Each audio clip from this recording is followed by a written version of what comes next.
रुक जा चिंटुआ, वो मेरा आम है, उसे मुझे दे दे। नहीं दूंगा, इसे तो मैं खाऊंगा।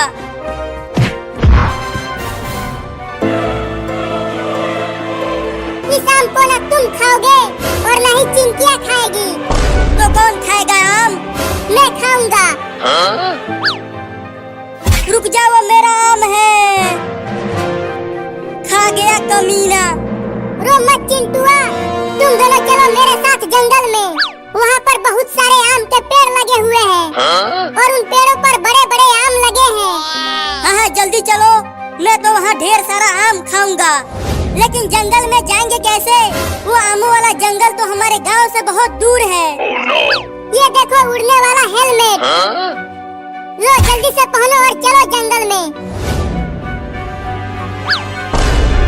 तो चलो उड़ते हैं। तुम दोनों मेरे साथ साथ उड़ो। मुझे पता है कि वो आम वाला जंगल कहाँ है।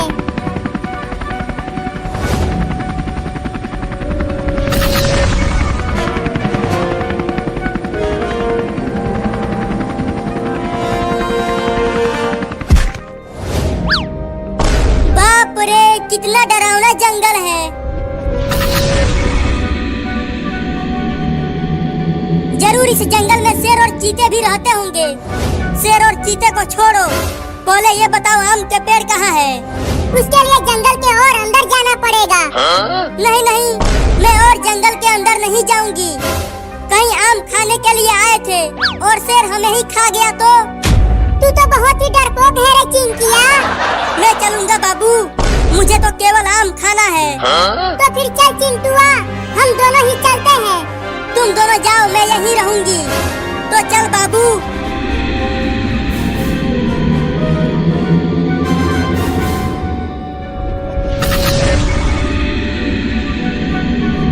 वो दोनों तो चले गए आम खाने के लिए और मैं यहाँ अकेली ही रह गई। अगर शेर यहाँ आ गया तो मैं क्या करूँगी? Oh no! अरे दादा, शेर की आवाज। चल के उस पेड़ के पीछे छिप जाती हूँ।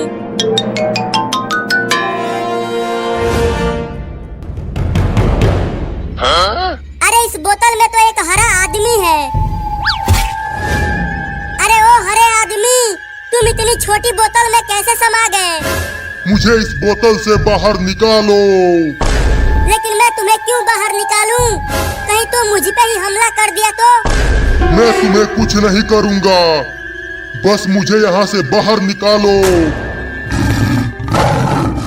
Oh no!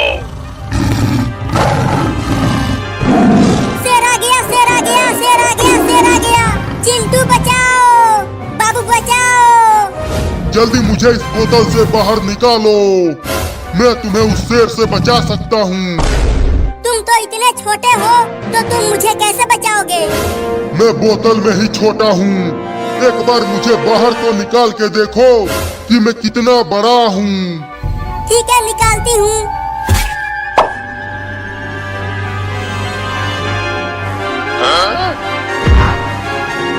अरे बाप रे, तुम कितने बड़े हो गए। या!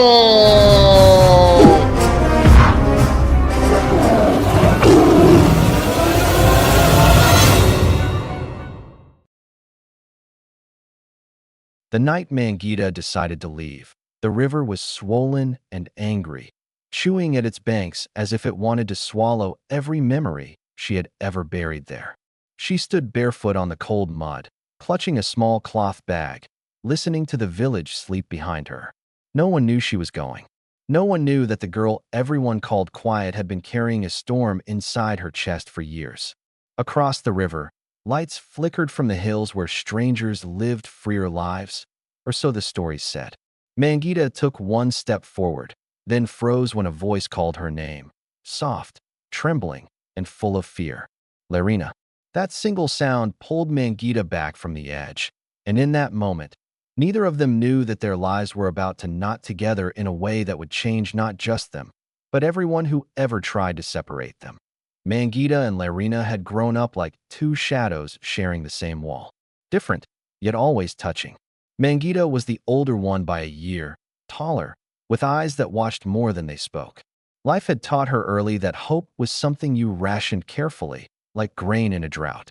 Larina, on the other hand, laughed too easily and trusted too quickly, her heart wide open to a world that rarely deserved it. They met as children when Manjita's family moved into the village after a fire took everything they owned. Larina was the first to offer her half a piece of bread, the first to sit beside her in school, the first to say, "You're not alone," without knowing how heavy those words would one day become. That as years passed, the village pressed down on them with its rules and expectations. Girls were meant to follow narrow paths, and dreams were treated like dangerous things that needed to be kept small. Mangita learned to work hard and keep quiet, to swallow insults and lower her gaze.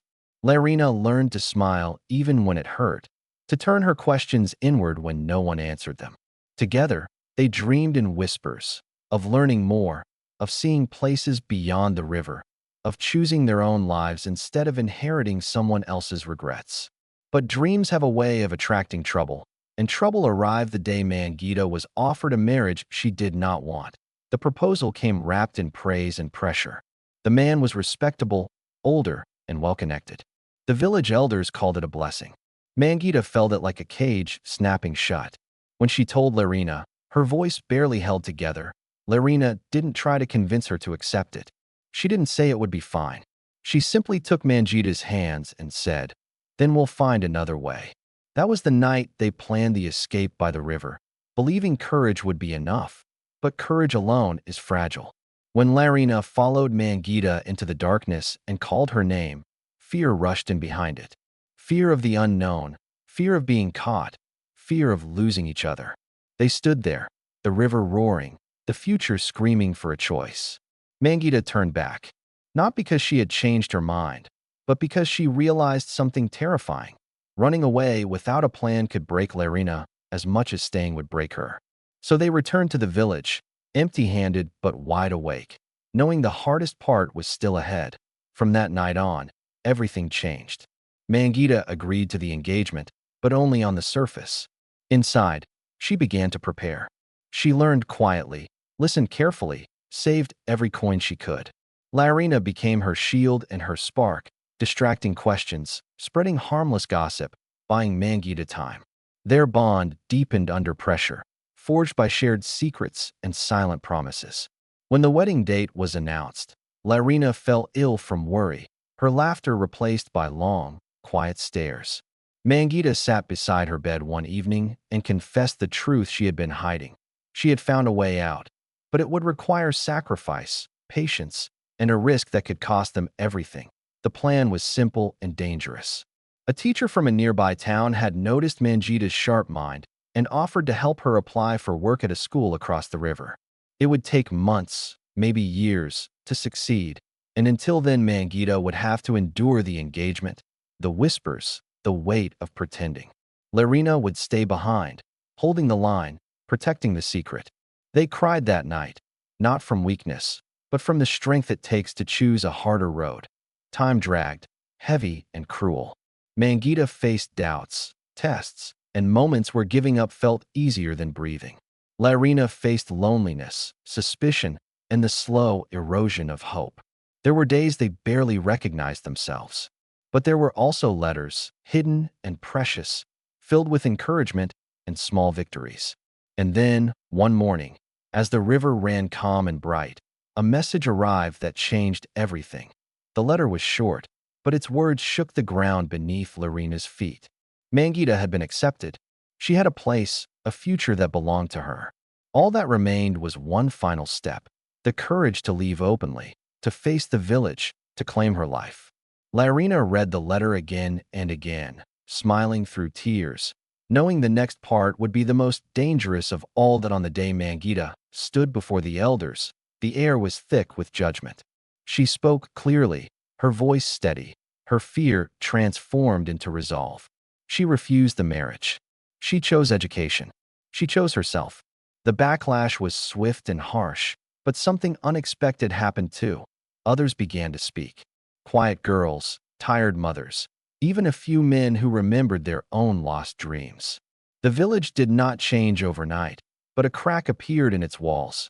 Mangita crossed the river in daylight this time, not as a fugitive, but as a young woman stepping into her own story. Larina watched from the bank, her heart aching and soaring all at once. They embraced, knowing their paths would now run parallel instead of side by side. Different, but forever connected. Years later, when children asked about the old river and the stories it carried, Mangita and Larina would smile. They had both grown. Mangita into a teacher who lit fires in young minds. Larina into a community leader who turned quiet strength into change. They learned that bravery isn't always loud, that love doesn't always mean staying, and that sometimes the most powerful journeys begin not with running away, but with standing still long enough to choose wisely. And if you listen closely, when the river swells at night, it no longer sounds angry. It sounds like it's telling a story of two girls who refused to disappear, and in doing so, taught the world how to begin again.